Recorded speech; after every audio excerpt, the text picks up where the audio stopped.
ಆದ ಸಮಸ್ತ ವೀಕ್ಷಕರಿಗೆ ಅಯೋಧ್ಯೆಯಿಂದ ಮತ್ತೊಮ್ಮೆ ಶುಭ ಮುಂಜಾನೆ. ನಾವೀಗ ಇರೋದು ಹನುಮಾನ್ ಗಡಿ ಅಥವಾ ಹನುಮಾನ್ ಗ್ರಹಿ ಅನ್ನೋ ಈ ಮಂದಿರದಲ್ಲಿ. ಈ ಮಂದಿರದ ವಿಶೇಷತೆ ಏನು ಅಂತಂದ್ರೆ, ಇಲ್ಲಿ ವಿರಾಜಮಾನನಾಗಿರುವ ಭಗವಂತ ಹನುಮಾನನನ್ನ ಅಯೋಧ್ಯೆಯ ರಾಜ ಅಂತ ಹೇಳಿ ಪರಿಗಣಿಸಲಾಗುತ್ತೆ.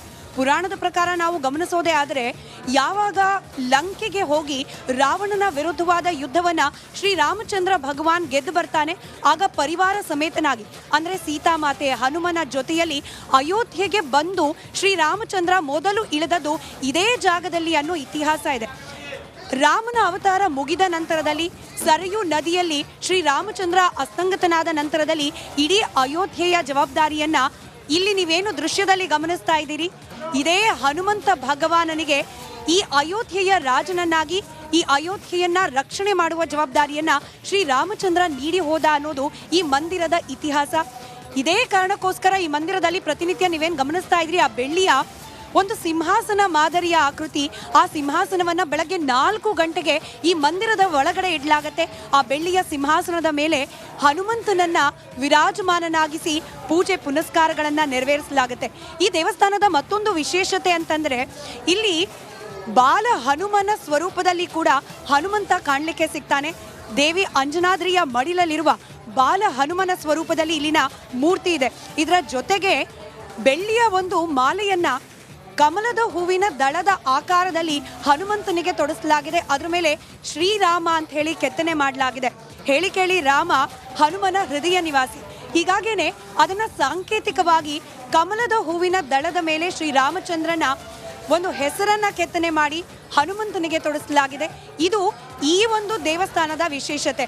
ಮತ್ತೊಂದು ಗಮನಿಸಬೇಕಾದ ವಿಚಾರ ಅಂದ್ರೆ, ಶ್ರುತಿ, ಯಾವಾಗ ರಾಮ ಮಂದಿರ ಅಂದರೆ ವಿಕ್ರಮಾದಿತ್ಯ ನಿರ್ಮಾಣ ಮಾಡಿದಂತಹ ಭವ್ಯವಾದ ರಾಮ ಮಂದಿರ ನಿರ್ನಾಮವಾಯಿತು ಮೊಘಲರ ಕಾಲದಲ್ಲಿ, ಆಗಲೂ ಕೂಡ ಅಯೋಧ್ಯೆಯಲ್ಲಿ ನಿರಂತರವಾಗಿ ಪೂಜೆ ಪುನಸ್ಕಾರಗಳು ನಡೀತಾ ಇದ್ದ ಏಕೈಕ ಸ್ಥಳ ಅಂದರೆ ಹನುಮಾನ್ ಗ್ರಹಿ.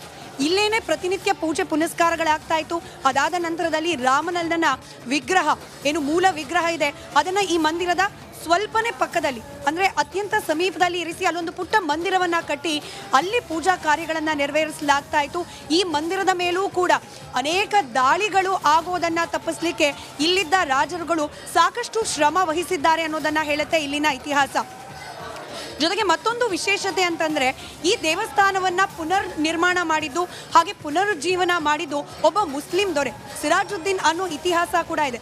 ಯಾವಾಗ ಆತನ ಮಗನಿಗೆ ವಾಸಿ ಮಾಡಲಿಕ್ಕೆ ಸಾಧ್ಯವಾಗದ, ಗುಣಪಡಿಸಲಿಕ್ಕೆ ಸಾಧ್ಯವಾಗದ ರೋಗಗಳು ಉಂಟಾಗುತ್ತೆ, ಕಾಣಿಸ್ಕೊಳ್ಳುತ್ತೆ, ಆಗ ಒಬ್ಬ ಫಕೀರ ಹೇಳ್ತಾನಂತೆ ಸಿರಾಜುದ್ದೀನ್ಗೆ, ಇಲ್ಲಿ ಒಂದು ಫೈಜಾಬಾದ್, ಆಗಿನ ಫೈಜಾಬಾದ್ ಅಂತ ಕರೆಸ್ಕೊಳ್ತಿದ್ದ ಜಾಗದಲ್ಲಿ ಒಬ್ಬ ಫಕೀರನ ಮಂದಿರ ಇದೆ, ಅಲ್ಲಿ ಹೋಗಿ ಆ ಮಂದಿರವನ್ನು ಪುನರ್ ನಿರ್ಮಾಣ ಮಾಡು, ಜೀರ್ಣೋದ್ಧಾರ ಮಾಡು, ನಿನ್ನ ಪುತ್ರನಿಗೆ ಒಳ್ಳೇದಾಗತ್ತೆ ಅಂತ ಹೇಳಿದ್ರಂತೆ. ಅದೇ ಮಾತನ್ನ ನಂಬಿದ ದೊರೆ ಬಂದು ಫೈಜಾಬಾದ್ನಲ್ಲಿದ್ದ ಈ ಮಂದಿರವನ್ನು ಮರು ನಿರ್ಮಾಣ ಮಾಡ್ತಾನೆ, ಪುನರ್ ನಿರ್ಮಾಣ ಮಾಡ್ತಾನೆ. ಅಂದಿನಿಂದ ಇಂದಿನವರೆಗೂ ಕೂಡ ಪ್ರತಿನಿತ್ಯ ಇಲ್ಲಿ ಪೂಜಾ ಪುನಸ್ಕಾರಗಳು ನಿರಂತರವಾಗಿ ನಡೀತಲೇ ಇದೆ. ಹಾಗೆ ಕಾಲಾನುಸಾರ ಜೀರ್ಣೋದ್ಧಾರ ಕಾರ್ಯಗಳು ಕೂಡ ಆಗ್ತಾ ಇದೆ. ಈಗ ಏನು ರಾಮ ಮಂದಿರ ಪುನರ್ ನಿರ್ಮಾಣ ಆಗ್ತಾ ಇದೆ, ಭವ್ಯವಾದ ರಾಮ ಮಂದಿರ ನಿರ್ಮಾಣ ಆಗ್ತಾ ಇದೆ, ಇಡೀ ಅಯೋಧ್ಯೆ ನಗರಿಗೆ ಹೊಸ ಸ್ವರೂಪವನ್ನು ಕೊಡಲಾಗ್ತಾ ಇದೆ, ಅಭಿವೃದ್ಧಿ ಕಾರ್ಯಗಳಾಗ್ತಾ ಇದೆ.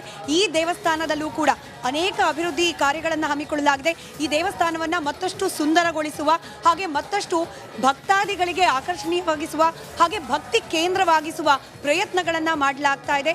ಇದು ರಾಮ ನಾಮ ಜಪವನ್ನು ಇಡೀ ವಿಶ್ವಕ್ಕೆ ಮತ್ತಷ್ಟು ವ್ಯಾಪಿಸುವಂತೆ ಮಾಡ್ತೀನಿ ಅಂತ ಹೇಳಿ ಹನುಮ ಅಂದಿನಿಂದ ಇಂದಿನವರೆಗೂ ಇಲ್ಲೇ ವಿರಾಜಮಾನನಾಗಿದ್ದಾನೆ ಅನ್ನೋದು ಇಲ್ಲಿನ ಪಂಡಿತೋತ್ತಮರ ಮಾತಾಗಿದೆ.